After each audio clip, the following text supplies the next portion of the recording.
మన ఫ్యామిలీ అందరికీ హాయ్ అండి. ఎక్కువగా షార్ట్ వీడియోలే పెడుతున్నాను.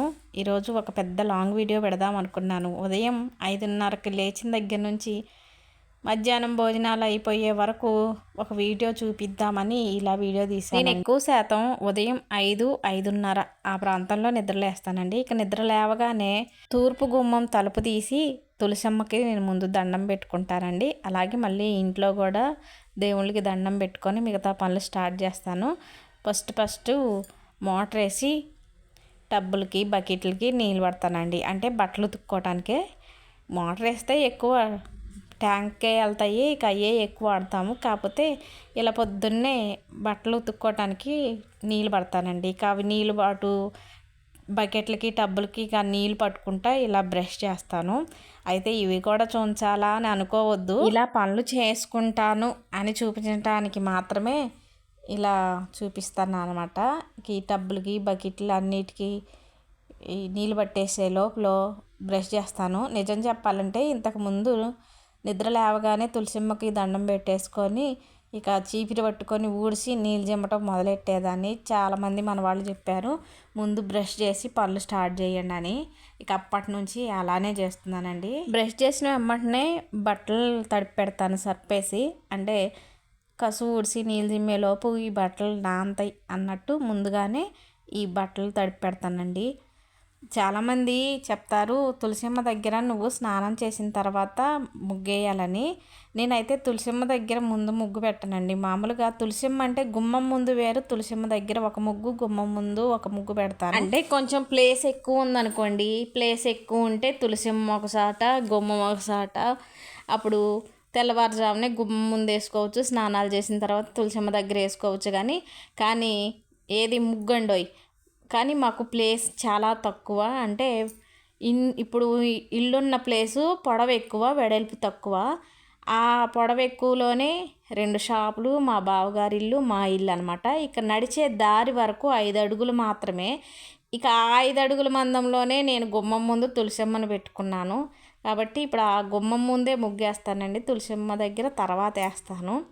ఇదంతా ఎందుకు చెప్తున్నానంటే మీరు స్నానం చేయకుండా తులసిమ్మ ముందు ముగ్గేయకూడదు అని చెప్తారేమో అని ముందుగానే ఇలా చెప్తున్నానండి.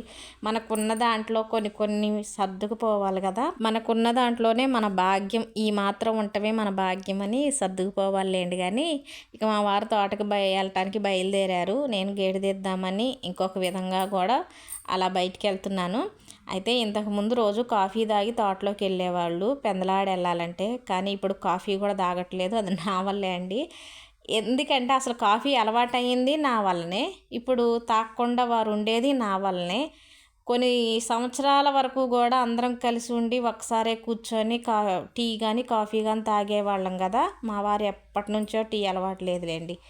అయితే ఇక ఏరుబడ్డ దగ్గర నుంచి నేను ఒక్కదాన్నే టీ తాగటం అలవాటు అవుతుంది. కనీసం కాఫీ అన్నా తాగండి, ఇద్దరం తాగుదామని వారికి రోజు కొద్దిగా కాఫీ ఇస్తుంటే అట్లా అలవాటు అయిపోయింది. ఇప్పుడు నేను 13 రోజులు అవుతుంది, 13 కాదు 15 రోజులు దాటింది అనుకుంటా కాఫీ తాగక.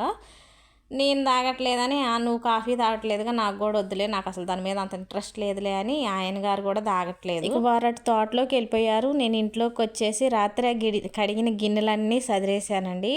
గిన్నెలు కడిగిన తర్వాత ఇక రోజు నేను ముందు పరగడుపున ఈ వేడి నీళ్ళు అంటే గోరువెచ్చని నీళ్ళు తాగుతాను. అది కూడా కరెక్ట్గా 1/2 లీటర్ అండి. ఇప్పుడు మీకు చూపిస్తున్న ఆ మంచినీళ్ళ లోట కరెక్ట్గా 1/2 లీటర్ కంటే కొంచెం పెచ్చే పట్టిద్ది. ఇక ఆ లోట నీళ్ళు గిన్నెలో పోసి వేడి చేసుకొని, అంటే గోరువెచ్చగా చేసుకొని అందులోకి జీలకర్ర, వాము, సోంపు పొడి చేసి పెట్టుకుంటాను. ఆ పొడి వేసుకొని కూర్చొని తాగుతాను. ఇంతకుముందు కూర్చునేదాన్ని కాదండి. యూట్యూబ్ పుణ్యం అంట నాకు కూడా చాలా అంటే చాలా తెలుస్తుంది. కొంతమంది సిస్టర్లు అలా గోరువెచ్చని నీళ్ళు నించొని తాగకూడదు, కూర్చొని ప్రశాంతంగా తాగాలి అంటున్నారు. ఇక మన ఫ్యామిలీలో వాళ్ళు, మన సిస్టర్స్, మనోళ్ళు చెప్పిన తర్వాత వినకుండా ఉంటానా. ఇంతకుముందు అయితే స్టవ్ దగ్గరే నించొని ఏదో హడావిడిగా తాగేదాన్ని. ఇప్పుడు అలా కాకుండా ఇలా కొంచెం మన వాళ్ళు చెప్పారని ప్రశాంతంగా కూర్చొని తాగుతున్నానండి. ఇక ఆ గోరువెచ్చని నీళ్ళు తాగిన కొద్దిసేపు ఏదో 1 నిమిషం అలా కూర్చొని మళ్ళీ పనులు స్టార్ట్ అన్ని పనుల కంటే ముందు బట్టలు తడిపెట్టారు కదా, బట్టలు మంచిగా నానతాయి. ఇలా నానితేనే బట్టలు మురికి శుభ్రంగా పోతాయండి. ఇలా బట్టలు ఉతికేది, గిన్నెలు కడిగేది, టీ పెట్టుకునేది, కసుపు ఊడ్చుకునేది, ఇలా వీడియో చూపిస్తున్నానని మీకు ఏమన్నా బోర్ కొడుతుందా? బోర్ అనుకోకండి అబ్బా. కొంతమంది అడుగుతున్నారు లాంగ్ వీడియోలు పెట్టండి సిస్టర్, మీరు ఎప్పుడు చూసినా షార్ట్ వీడియోలే పెడుతున్నారు, కొంచెం లాంగ్ వీడియోలు పెట్టవచ్చు కదా అప్పుడప్పుడు అని అంటున్నారు. అలా అనే ఈ లాంగ్ వీడియో తీశాను. కానీ ఏమన్నా అనుకుంటారేమో కొంచెం ఫీలింగ్, ఏంటి మీ బట్టలు ఉతుక్కునేది, మీ ఇల్లు ఉడుచుకునేది మాకెందుకమ్మా ఈ సోది అని అనుకుంటారేమో అని ఎక్కడో మనసులో కొంచెం భయంగానే ఉంది. అంటే అనిపించుకోలేదు కానీ ఇప్పుడు 100 మంది పొగిడినా సంతోషంగా తీసుకుంటాం, కానీ ఒక్కరు ఏదన్నా చిన్న మాట అంటే చాలా బాధ అనిపించిద్ది కదా. అలా అనుకుంటారేమో అని అనిపిస్తుంది, కానీ ఏం పర్లేదులే, మనం ఇక్కడ ఏం తప్పేం చూపించట్లేదు కదా, చూద్దాం, చూస్తారులే మనవాళ్ళు, చూస్తారులే, మంచిగా కామెంట్లు పెడతారులే అన్న ఆలోచనతోనే ఈ లాంగ్ వీడియో తీశానండి. బట్టలు ఉతకడం అయిపోయింది, జాడీయటం కూడా అయిపోయింది. ఇక పైకి వచ్చాను, అదేనండి డాబా పైకి వచ్చాను. డాబా పైకి వచ్చేసరికి ఒక పక్షి అరుస్తూ ఉంది. అప్పుడు దాకా నన్ను చూడగానే తుర్రున ఎగిరిపోయిందండి. చిన్న వీడియో తీద్దామంటే తీనీలు, అదేంటో దానికి కూడా ఇష్టం లేదు వీడియోలోకి రావటం. ఇక ఉతికిన బట్టలన్నీ దండం మీద ఆరేస్తున్నాను. మంచుగా కురుస్తుంది, చూస్తున్నారా మంచు ఎట్లా కురుస్తుందో. పగలేమో విపరీతమైన ఎండలు, సాయంత్రం ఏమో ఉక్కపోత, తెల్లవారుజామునేమో ఇలా మంచు కురుస్తుంది. అసలు చాలా మంచు కురుస్తుందండి, చీకటి కమ్మేసినట్టే ఉంది, అట్లా మంచు కురుస్తుంది. మీకు కనపడుతూనే ఉంది కదా. మనం చేసే పొల్యూషన్ బట్టే వాతావరణం ఇలా మారుతుంది అని అంటారండి. అంటే నేను ఎవరికో ఏదో పెద్ద నేనేది వాతావరణాన్ని శుభ్రంగా ఉంచుతాను, నేను ప్లాస్టిక్ వాడను, ఇలాంటివన్నీ నేను చెప్పట్లేదు, నాతో సహా. కాకపోతే పొద్దున్న లెగిస్తే ఆ ప్లాస్టిక్, లేకపోతే ఈ పొగ, అదే బండ్లు, లారీలు, బస్సులు, వాటి నుంచి వచ్చే పొగ, వీటి వల్ల మన వాతావరణం అంతా పాడైపోతుంది. కాకపోతే అవేవీ లేనిది మనకి అసలు రోజు ముందుకే గడవట్లేదు. ఇక మీరు చాలామంది అడుగుతారు, మీ ఇంటి పక్కన ఇల్లు లేవా, ఇంటి పక్కన ఇల్లు లేవా అని. అదిగోండి ఇప్పుడే స్టార్ట్ చేశారు, ముందు షాప్స్ స్టార్ట్ చేశారు, తర్వాత ఇల్లు వేస్తారంట. అది ఒకవైపు, ఇంకోవైపు ఏమో షోరూమ్లు అండి. ఇక్కడదేమో ట్రాక్టర్కి సంబంధించిన సామాన్లు, అంటే అవి ఏమంటారు, పుల్ వీల్స్లు, ఆఫ్ వీల్స్లు, ట్రక్కులు అట్లా తయారు చేస్తారు. దాని అవతలేమో షోరూమ్ ఉంది, దాని అవతల ఏది ట్రాక్టర్ షోరూమ్, దాని అవతల బండ్ల షోరూమ్, దాని అవతల హోటల్, అట్లా ఉన్నాయండి.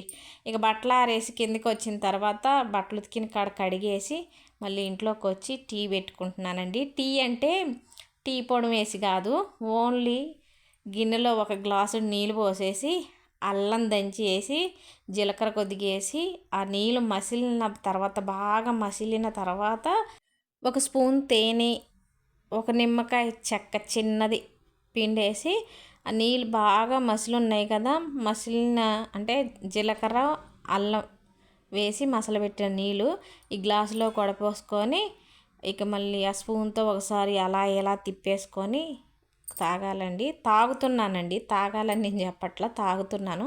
15 రోజుల నుంచి ఇక కాఫీ జోలికి పోకోకుండా ఇలా తాగుతున్నాను. చాలామంది మన వాళ్ళు చెప్తున్నారు, ఒక్కసారి కాఫీ తాగితే ఏం కాదని. మనకు ఒక్కసారితో ఆగట్లేదులేండి, కానీ ఇక దుప్పట్లు మడతేస్తున్నాను. రోజు ముందు లేవగానే దుప్పట్లు మడతేసేదాన్ని. ఇవాళ ఈ వీడియో ఆలోచనతో ఆ దుప్పట్లు మర్చిపోయానండి.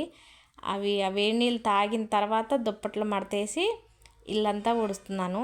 అయితే ఇప్పుడు ఎండాకాలం వచ్చిన దగ్గర నుంచి కొంచెం టిఫిన్లు తగ్గించానండి. లేకపోతే ఈ మధ్యలో టిఫిన్ చేయటం చూపించేదాన్ని. అంటే ఈ ఇల్లుడక ముందే టిఫిన్కి రెడీ చేసేదాన్ని అనమాట. మా వారి తోటలోంచి ఎప్పుడు వస్తారో తెలియదు కాబట్టి కొన్ని రెడీ చేసుకొని అట్లా పెట్టుకునేదాన్ని, చట్నీ చేయటము అట్లా. కానీ ఇప్పుడు ఎక్కువ పెరుగన్నమే తింటున్నాం, పాలు అన్నం తోడు పెట్టేసుకొని పెరుగన్నమే తింటున్నాం కాబట్టి ఈ టిఫిన్ల వీడియోలు ఏమీ ఈ వీడియోలో రావు. ఇల్లు ఉడిచిన తర్వాత ఇల్లు తుడుస్తున్నానండి. నేను ఇల్లు తుడవాలంటే ఇప్పుడు లైజాల్ వేస్తాను నీళ్ళల్లో. లైజాల్ వేసిన తర్వాత ఒక కర్పూరం బిళ్ళ కొద్దిగా ఉప్పు కూడా వేస్తానండి. కర్పూరం బిళ్ళ వేస్తే ఇల్లంతా మంచి సువాసన వస్తుంది, అందుకనే కర్పూరం బిళ్ళ వేస్తా. అయితే దేవుని దగ్గర కర్పూర బిళ్ళలు వాడనండి, దేవుని దగ్గరికి విడిగా పెట్టుకుంటున్నాను. ఇలా ఇల్లు తుడుచుకోవటానికి ఒక కవర్లో పక్కన పెట్టేసుకుంటున్నాను. ఇల్లు తుడిచేటప్పుడే మా వారు వచ్చారండి, తోట నుంచి అప్పుడే వచ్చారు. ఇక వారి కోసం అన్నం పెడుతున్నాను. పెరుగన్నం తోడేసానని చెప్పాను కదా, అన్నం, పాలు, కొద్దిగా నీళ్ళు, కొద్దిగా పెరుగు వేసి కలిపి మూత పెట్టేస్తే చక్కగా తోడుకుంటుంది. ఇంతకుముందు ఎన్నో వీడియోలో చెప్పాను. ఇక అన్నమే మా వారికి పెట్టాను. ఫస్ట్ ఏమో ఊరగాయ పచ్చడి వేసాను అంటే వద్దులే అన్నారు. మళ్ళీ ఏమనుకున్నారు, పచ్చడి తీసుకురమ్మన్నారు. ఇప్పుడు పచ్చడి తీసుకొచ్చిన గిన్నె అది జాడీయేనండి, ప్లాస్టిక్ది కాదు. ఏది ఇంట్లో రోజు వాడుకోవటానికి పచ్చడి కొద్దిగా తీసుకోవటానికి బాగుంటుందని చిన్న జాడీ తెచ్చాను. మా వారు అన్నం తిన్న తర్వాత స్నానం చేసి సరుకులు రాశానండి, చిట్టిలో సరుకులు రాస్తే సరుకులు తీసుకొచ్చారు. సరుకులతో పాటు ఈ వాష్ బేసిన్ దగ్గర పైపు కూడా తెచ్చారండి. కోతులతో మహా ఇబ్బంది అవుతుంది, నెలకు ఒక పైపు ఎరగొడుతున్నాయి, మళ్ళీ కొత్త పైపు తెచ్చి పెట్టేశారు. ఇక ఈ లోపల నాది కూడా స్నానాలు అయిపోయినాయండి. స్నానం చేసేసి చక్కగా పూజ చేసుకుందామని, పూలు కోసుకొద్దామని వెళ్తున్నాను. నాకుందల్లా ఒకే ఒక పూల చెట్టు అండి. ఎట్లో నేనైతే దేవునికి పూజ కోసం ఒక్క పూల చెట్టు అన్నా ఉంటే చాలు అనుకున్నాను. ఆ దేవుడి కోసమే అన్నట్టు దేవుడి పూజ కోసం ఈ ఒక్క చెట్టు ఉందండి. మొన్న 4 రోజుల క్రితమే ఈ గులాబీ చెట్టు వేసాను. అయితే ఎన్నో చెట్లు వేస్తున్నాను కానీ అస్సలు ఉండట్లేదు. ఎందుకంటే మాకు రోడ్డు పక్కనే కాబట్టి గొర్రెలు ఎక్కువ పోతాయండి ఇటు నుంచి మేతకి. ఆ గొర్రెలు వచ్చి ఆ మధ్యలల్లా తిరుగుతూ తింటున్నాయి అన్నమాట, పాడు చేస్తున్నాయి. అందుకే పూల చెట్లు మాకు ఎక్కువగా ఉండట్లేదు. నాకేమో ఆశ పూల చెట్లు పెంచాలని, కానీ వాటి వల్ల ఉండట్లేదు. అంటే ఏదన్నా అడ్డు కట్టుకోవచ్చు కదా అని అంటారు. అడ్డు కట్టుకోవాలంటే ముందు ఇబ్బంది అవుతుందని, మాకు మోటార్లు ఎక్కువ రిపేర్లకు వస్తుంటాయి కదా, ట్రాక్టర్ల మీద తీసుకొస్తారు. అలా ఏదన్నా అడ్డు కట్టినప్పుడు వచ్చిన వాళ్ళకి ఇబ్బంది అయిద్దని అలా కూడా ఆలోచించాల్సి వస్తుంది. ఇక పూలు కోసుకొచ్చిన తర్వాత ఇంట్లో పూజ చేసుకుంటున్నాను. కొంతమంది సిస్టర్లు అంటారు, పూజ చేసిన తర్వాత దేవుణ్ణి అలంకరిస్తున్నారేంటి అని కొంతమంది సిస్టర్లు అంటున్నారు. ఏంటంటే కొంతమంది సిస్టర్లు నాకు చెప్పిన విషయం, నాకు కూడా అంత ఐడియా లేదు మొన్నటి వరకు. అక్క, మీరు అలా దీపారాధన చెయ్యకముందు దేవుణ్ణి అలంకరిస్తున్నారు. ఒక విషయం చెప్పండి, మీరు చీకట్లో అద్దం ఉన్నా సరే అద్దంలో మీ మొహం చూసుకుంటూ చీకట్లో బొట్టు పెట్టుకోగలరా అని అడిగారు.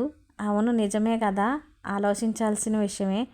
మనకి ఇంట్లో చీకట్లో అద్దం ఉన్నా సరే వెలుగు లేకోకుండా అద్దంలో మన మొహం ఎక్కడ కనపడిద్ది చెప్పండి.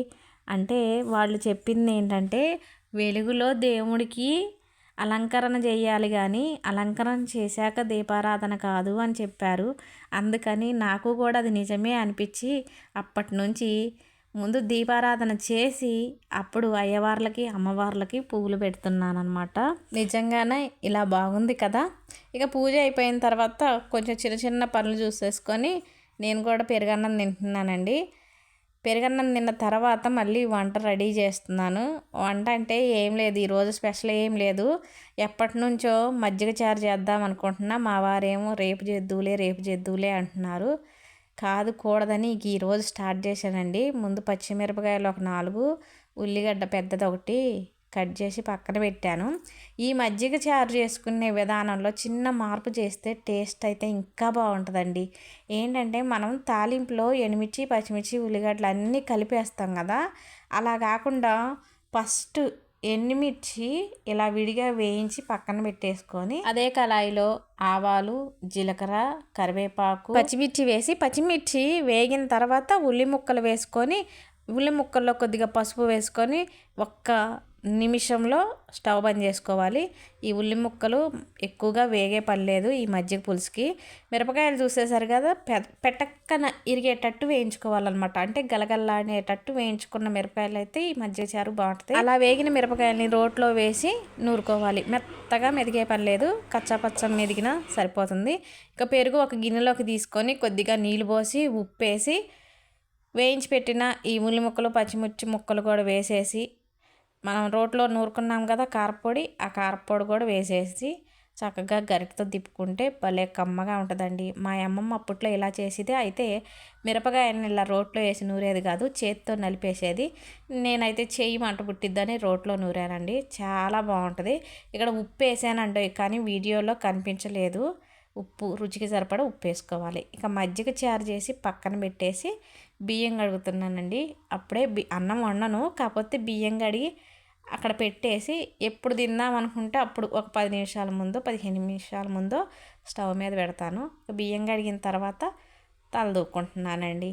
చాలామంది చెప్పారు జుట్టు ఎర్రగా ఉంది, నాకు ఏదన్నా చిట్కా చెప్పండి అని. అప్పటికి మీరందరూ చెప్పిన చిట్కాలన్నీ పాటిస్తుందేమన్నా కానీ జుట్టు ఎర్రగా ఉంటుంది. ఇక మా వారు సరుకులు తెచ్చారు కదా, ఆ సరుకులన్నీ ఏమేమి తెచ్చారని చూసుకుంటున్నాను అనమాట. ఏంటో మీకు చూపించాలని ఎచ్చుకు కాకపోతే ఒక్కసారి ఆ సామాన్ అంతా ఎక్కడెక్కడ చదరాలో అక్కడికే ఆ బస్తా తీసుకెళ్ళి చదురుకోవచ్చు కదా. అబ్బే అట్లయితే ఎట్లా కదా. సరేలేండి, సరుకులన్నీ పక్కన పెట్టేశాను. అన్నం కూడా వండుకున్నాను. ఇక అన్నం వండిన తర్వాత ప్లేట్లో పెట్టేసుకొని మజ్జిగ చారు వేసుకొని తింటున్నాను. మజ్జిగ చారు అయితే సూపర్ ఉంది. ఇంతకీ నేను ఒకదాన్ని తింటున్నాను ఏంటనుకుంటున్నారా?